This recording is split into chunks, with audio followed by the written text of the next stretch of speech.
Hello again, I'm exactly where I left off in the last video. So I had just copied this rhino head. I had deleted the background and I did not have to do that, but I did. Hummingbird. The nice thing about the open projects too is you can toggle back and forth easily between them, just like you would a tab in your web browser. So now I need to paste, and I'm going to edit, paste. There's my new layer, and you can see it automatically brings up a new layer for you whenever you paste into. I need to move this guy.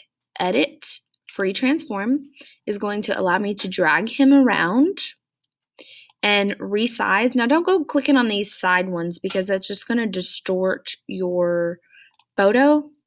I wanted to click on the add, and do you want to apply the transformation? You can click yes without worrying about it. You can still edit this. I'm going to click control and in the corner drag so that it maintains my proportions. Hang on. There we go. And then you can see when you, in free transform, you can, now on here it's giving me this round dot to rotate. You can also, sometimes if you hover over, it'll show just a curved arrow. But I want to rotate this guy's head around. Then I can move it. And I'm going to get myself kind of placed onto it. Now you see how this cuts off here? I can do a couple things. I can resize my rhino to where he fits, or I can just edit this side of the photo later. I can increase my canvas size. For this project, it is okay if it's cut off a little bit. That's not one of the objectives for today. And I'm going to leave that there. That size is fine. I'm going to go back to my background layer, and I'm going to show you the clone stamp tool. Clone stamp tool's over here, and what you do, it pops up on the options. It says source. So on this layer, I want to paint in this area. I want it to look like that gray background color. So the plus sign, I'm going to click there, and now my tool becomes a paintbrush. So whenever I go paint, I am painting from that area of the photo. Okay? You can use the clone stamp to also integrate this area a little bit more. So I'm going to zoom in a little bit and go to the neck where I made that connection. And I'm going to select this whole area with my lasso tool. And I'm just going to freehand select to save myself some time. And I want to integrate the neck of the rhino with the neck of the hummingbird. So close my selection. So I've told Pixlr what area I'm using. Clone the hummingbird head,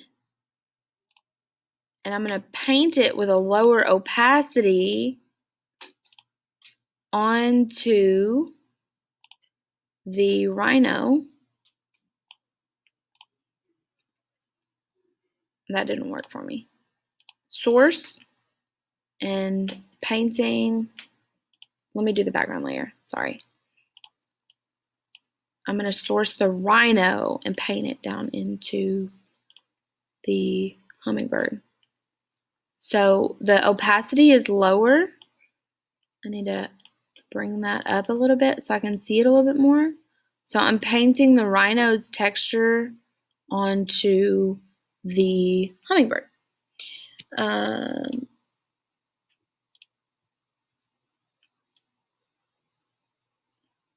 So I'm on the rhino layer. I'm going to go pick another source. Whoa, my cursor just went wild. Source, painting.